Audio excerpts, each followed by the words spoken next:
Wow, it's been a second since I've been here. This is crazy. Uh, I have a lot of history with MI and ESP, and I've been a long-running endorser for ESP, which owns MI, or the other way around. I'm not sure. But so I've been coming here for a lot of years, and I actually taught here at one point. It was like one-on-one lessons in the little rooms back here, and for I think it was 20-something years ago. So, which is kind of ironic because I don't really know any guitar theory, but I've learned to pride myself in that, and I really don't have any choice in the matter because I've tried to learn, and I've never been successful at mastering that or gaining an understanding of how that works. But in the end, I don't think it really matters too much because as long as you have a language, you have a language, and you have a way of figuring it out. And I've managed to do that. And one of the advantages of not knowing how you're doing something is that there's a mystery involved in it, which I think is pretty cool. So every time I pick up the guitar, I never know what's going to happen because I don't know what I'm doing. So I like that. But it makes you kind of nervous because you don't know what you're doing. So it's a double-edged sword. But anyways, so I'd like to thank you guys for joining me here. I'm sorry I don't remember everybody's names, but want to introduce yourselves? You all know, you guys are all friends, right? Everybody knows who you are, okay. So, yeah, and later on you guys will be, some of you guys will be joining me on stage and we'll be doing some jamming, so that's pretty cool. We're going to do we got a selection of Dokken and Lynch Mob songs that we're going to be doing, so you guys will hopefully be familiar with some of that. And answering some questions and this and that. So let's get back to it. Oh, also, I'll be singing. Well, not here, when I get home in the shower, but on the way home. That's the first time I played Mr. Scary without a guitar pick.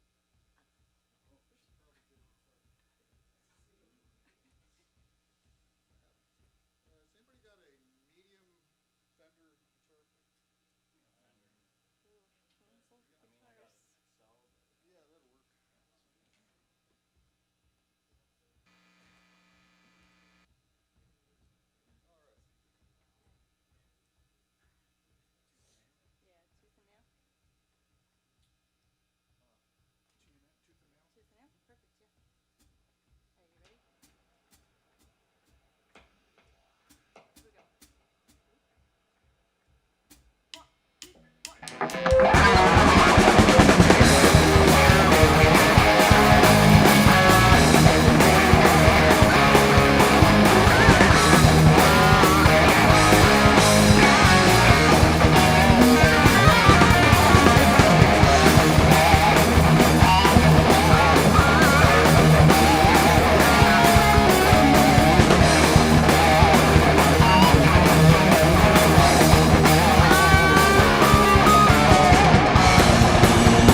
Try to guess what song we were plagiarizing when we wrote that.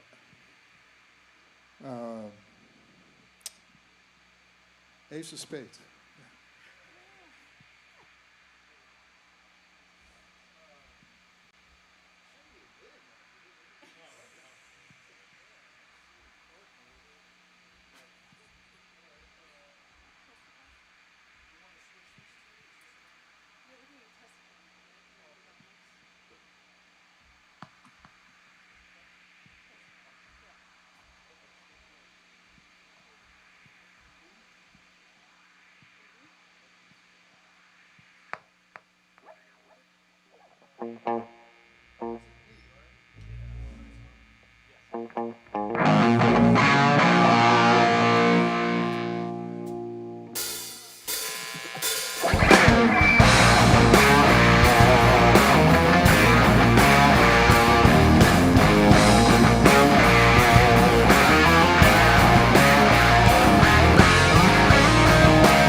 was Paris Isn't Burning.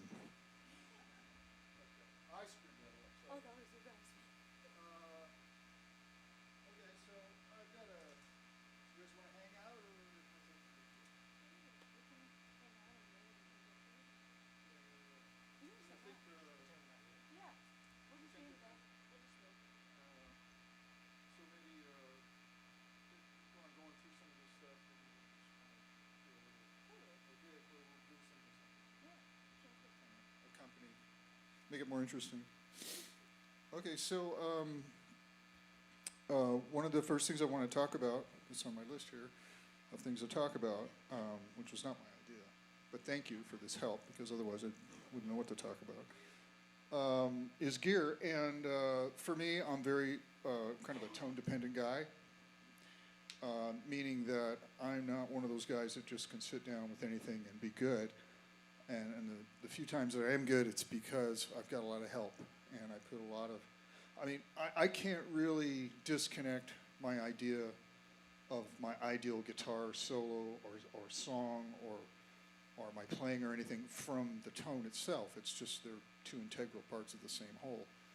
And I've always been like that, so I've always been on this kind of search, for gear, the right gear and how to make it happen and everything like that. So it's been fascinating. It's really interesting. It keeps it fun, in all these years I've been doing this, which is 50.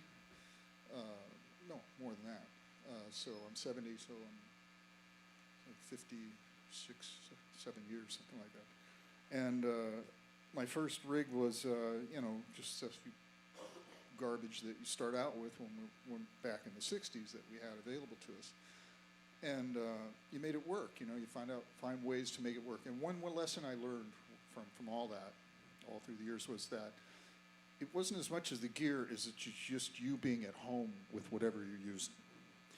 So, and I learned that lesson pretty in a hard way once when we were kids and we had our garage band, and we saved up all our money, and we had our parents take us to Hogan's House of Music and rent our dream backline, our dream rig, right?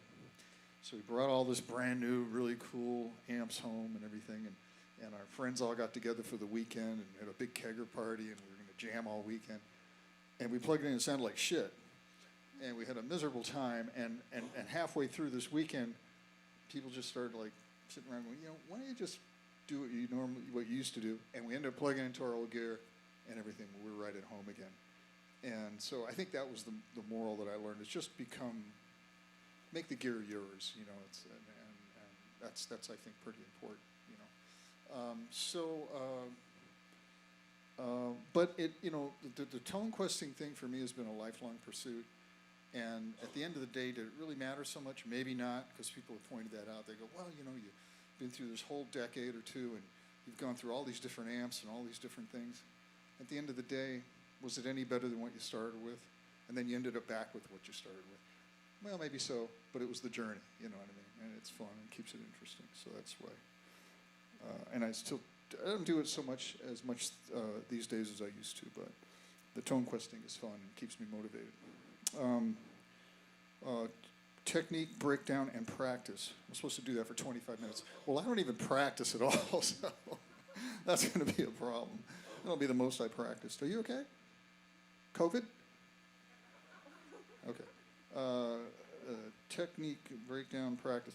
Yeah, so here's my practice. Here's my practice thing. I'm not as disciplined as I used to be. So these days, what I'll do is before shows, I'll sit around in my hotel room all day and play along to who's ever inspiring me on YouTube that day. No big deal, right? But it really works for me, and I'll get to the point where I'll actually go on stage with that in my headphones. And I will even admit to this: I've even not turned off the headphones and continued to play the show with that person in my headphones to inspire me. So, I'm sorry I can't think of all the contemporary names of some of these new cats that are out there just doing insane shit that's very inspiring. But you know who I'm talking about. Some of these new guys, the new breed of guys that they can just almost seem like they do just about anything. And it's very inspiring, humbling and inspiring, and it gives me a lot of faith in where guitar could be going and where it's come, you know, in all these decades since I've been doing it. It's pretty amazing to watch these guys. So technique breakdown, I'm very much, you know, a legato player. I'm not a right-hand guy. I'm not don't have really a disciplined right hand as far as I'm aware. I don't think about too much about what I'm doing with my hands when I'm playing. But I'm using a lot of fingers, you know. I'm not using my pick very much these days. I think it has more expression to it, you know. As far as talking about scales and modes, I was in kind of a bad mode when I came over here today, but now I'm feeling better. How's that for modes? I don't know what modes are. Modes are like little scales, right? Right, I think that's what, okay. I don't like either one of them, but either way, they're cool, I guess. They have, I don't know what scales are. Okay, breakdown, song, play along to a song. I don't know any. I honestly do not know any. You know what these kids are probably wondering? They're probably going, why is this guy up here? This guy doesn't know anything. I don't know any cover songs. I've never been in a cover band in my life. So I've never had to learn Stairway to Heaven, or what's that other one everybody knows? Hotel California? I don't know those songs. I was doing actually I was doing a clinic, quote unquote, at this huge theater in India. And you know, thousands of people. I might be exaggerating, but anyways, this was a long time ago. And I was leaving the stage. A person yelled out, and they go, "Sir, we have you come back." One person wants to ask you something. They go, and they requested I play Hotel California, and I didn't know it. So I felt bad about that ever since, and that's been about 25 years. So I've since now learned it. So maybe I should play that. I don't know it. I mean, what key is that? Hotel California? You guys know that song? Yeah. Know what key it's in?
Jesus, sorry, I lost my place here. Thank you for the notes, by the way. This is very helpful. Soloing, philosophy of soloing. I like to have solos be little stories within the song, like a song within the song. So have a beginning, and then build on that theme, whatever that theme is. So it's sort of a repetitive thing. So I'll do this a lot with my solos over the years. I'll do a phrase, and I'll repeat that phrase an octave up, and then another octave up, and then some flurry for an outro that usually ends up pretty high up on the neck, climactic. And that's sort of my, what do you call it, my default formula for soloing, at least back in the earlier days.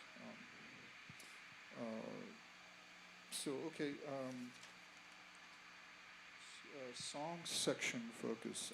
Students, this is where you guys come up and jam with us. Is it, you guys feel like doing that? Who's jamming? We have Tarquisio. Uh-oh. Tarquisio, awesome. And we are doing Into the Fire, so, okay. So I was, hi.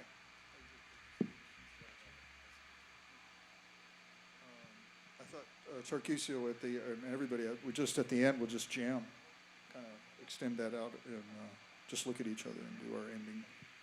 Okay.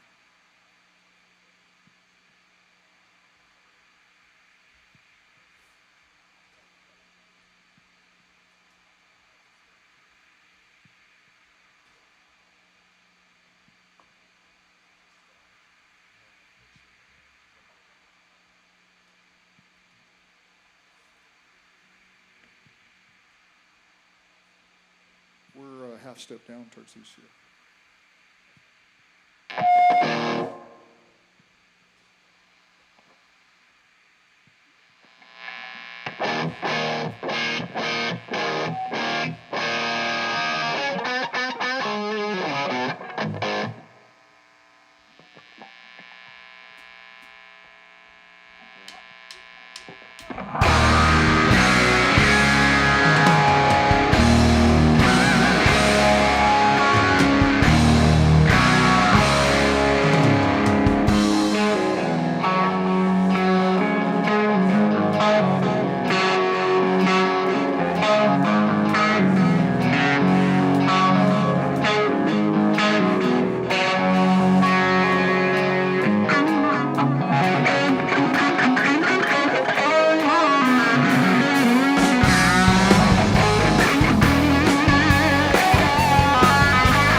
Okay.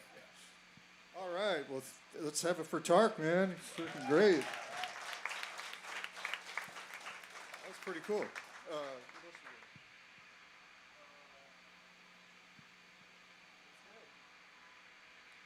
Well, we're going to do It's Not Love, another Dokken song with Che Yu.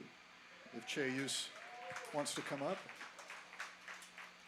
Che's ready to go, man. Look at that. Your stage outfit and everything. That looks cool.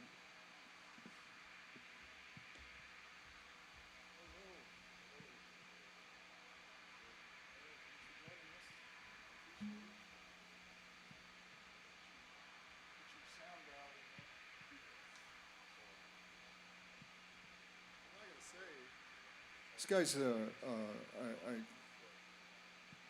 gotta respect people that can come up here and just throw down without, just plug into whatever.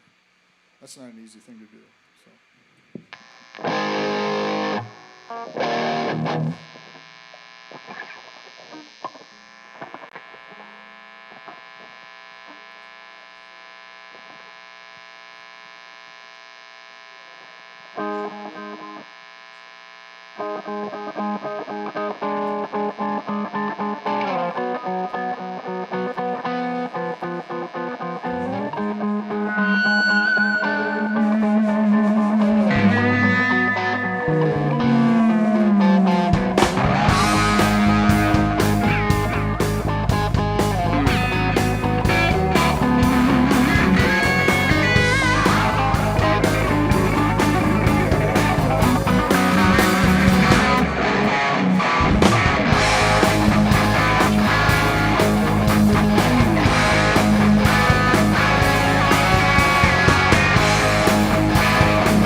plus making money too. That comes next down the road. After you pay your MI tuition. Oh, Then you start getting you won't get any money, dude, believe me. All right, no, that was fun, yeah. Okay, so it's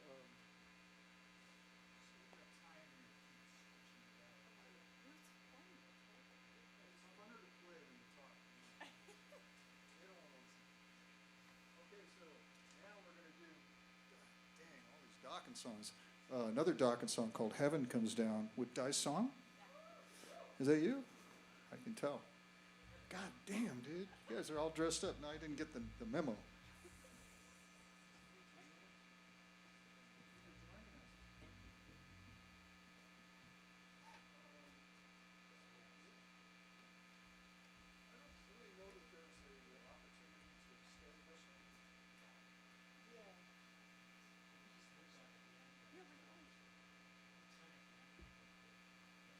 Yeah, extend the chorus.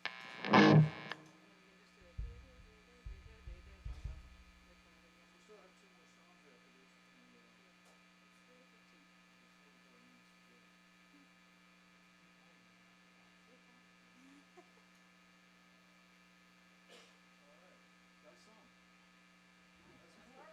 Part of your name is Song. That's awesome. Is that your real name, or is that a... Wow. How about that guy, Amir De Rock? Do you think that's his real name? There's a guy from a band called Rough Cut, and his name is Amir De Rock. Like, I'm here to rock. But he swears that that was his given born name, which I find that hard to believe. But whatever. I'd have to see the birth certificate. But, like, my real name, my name is not George Lynch. My real name, when I was born in Spokane, Washington, 1954, was Nicky Thunders. And I changed it to George because it's a cooler stage name, obviously. George.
already started 3 bands today with my friends. That's gonna be cool. We gotta argue. I mean, talk about who's gonna be like, you know, like who gets their name on the on the top and the band. You know, are we naming it after you? Or are we naming it after me? Who gets most of the money? You get. Oh, thank you. Then I'm in. I will. How much money though? How much money are we gonna make? That's the core. After the yeah, there's not gonna be money. So Dice Song. Was that Dice Song? Yeah, dude. You have a very bright future ahead of you, my friend. All right, thank you for helping us out. Okay, now we're going to play, finally, a Lynch Mob song with Everin. Okay, Everin. I hate that when you have to be like the last guy because then it's a lot of pressure. Hey, Everin, how are you? Well, you look very relaxed. I'm not. You're not? Oh, we're just relaxed, dude, believe me. We all got your back. These guys are so good. They make our job easy. Uh-oh. Except when you get your watch caught in your guitar string. Oh, Jesus. Okay, I fixed it.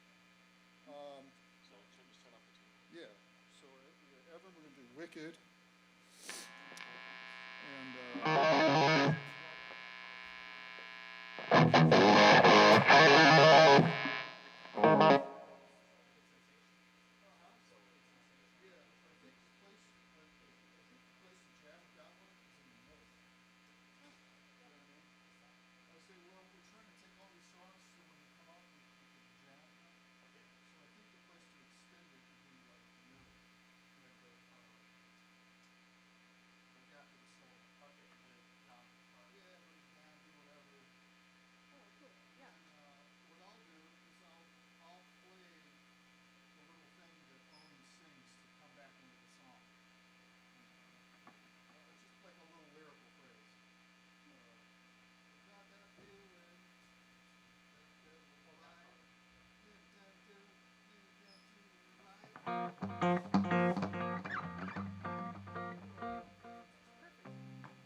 I've been saying the whole time. Tone doesn't matter. You weren't listening on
Whoa, dude, that was a big old musical journey right there, huh? Right?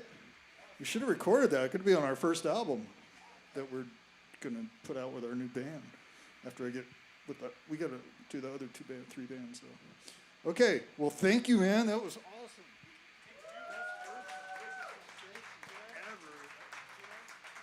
I call that song Evram Sensation because you put so much of yourself into it, dude. That was freaking phenomenal. You got a little bit of Jeff Beck going on there, I think. It's not a bad thing at all.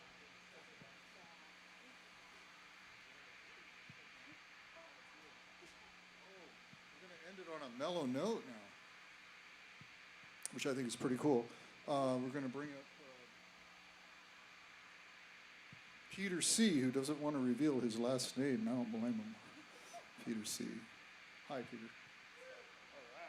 All right, super strap.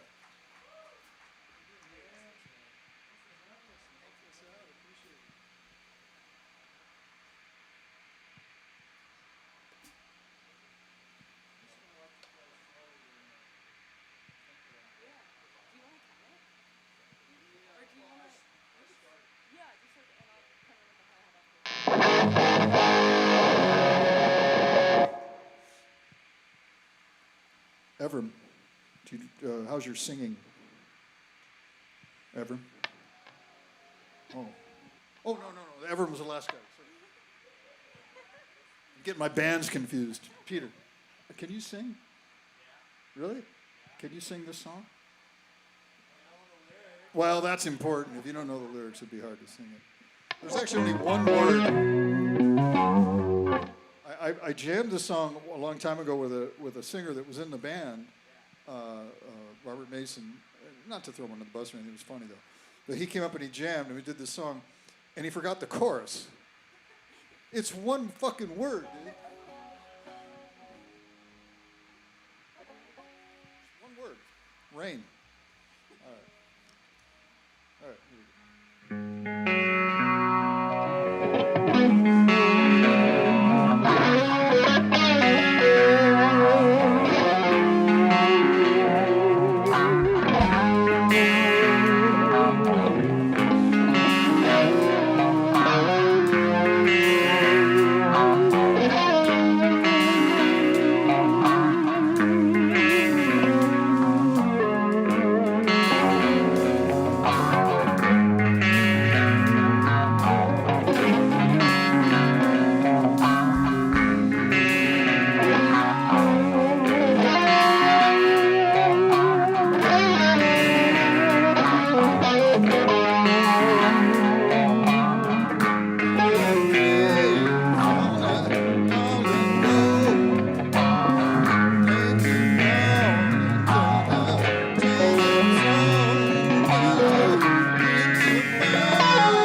All right, Peter. How was that? That was fun, right? That hard to remember my name? Damn. No. There was just you just have you're like Prince. You just have a letter. You don't have a whole name. Yeah, man. It was great. I love jamming like that with you guys. Yeah, It was so fun. The art of the jam is sort of lost in rock a little bit, so I like to see that come back. Yeah, man. Capturing the moment. All right, guys. Well, I think there's some Q&A to be had, or is that it? So Where's the? we're a little bit out of time, but we have Q&A, just a few questions, because we definitely want to make sure we get George out. So if you are interested in Q&A, please get onto the microphones on the side, and then one question per person. Make it kind of brief, right? Because, yeah. My mother's in the hospital, and I got to get back to the hospital. So no pressure, but let's make it brief and some Q&A. Any dying questions, please keep them respectful, and again, just one question per person. Thank you, buddy. Thanks for coming. Appreciate it. What kind of pedals are you using today? I got a Klon. I'm very lucky to have a Klon. You know what a Klon is? Klon? Do you aware what a Klon is? Yeah. So they're very expensive. But I was very lucky I got one without spending a ton of money. But they're beautiful. They're kind of a tube screamer without losing all the low end. That's kind of what it's designed to do.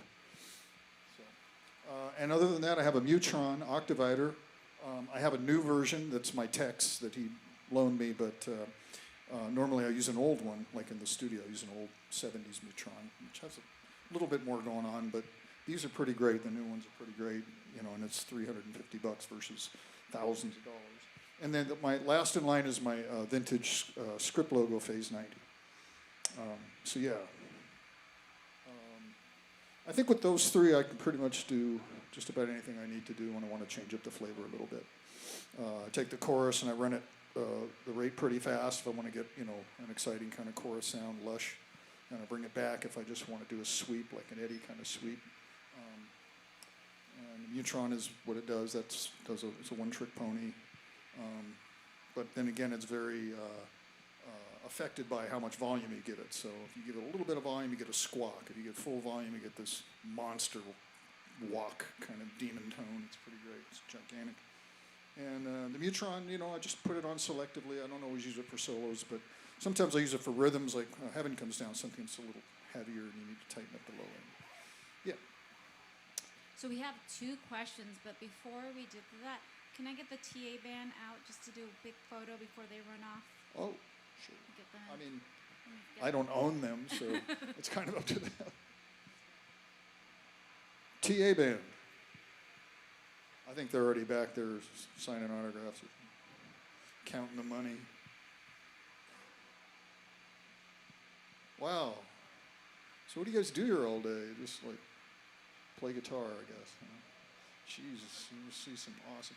Didn't it get like overwhelming to see so much like awesome guitar teachers and everything to the point of like, Jesus. I remember I had a guitar teacher when I was a kid, and man, that was probably the one most inspiring thing in my life to keep me motivated and excited, was just watching him play. It's just like stunning. I guess they want to get a picture. Yep. How about a round of applause for this amazing TA band? They learned all the songs for today.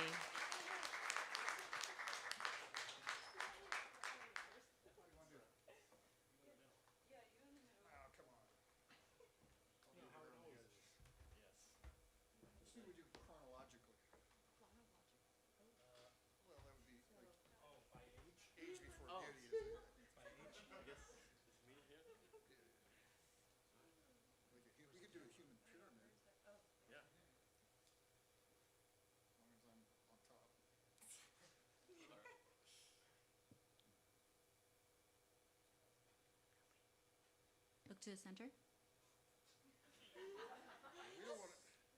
Perfect.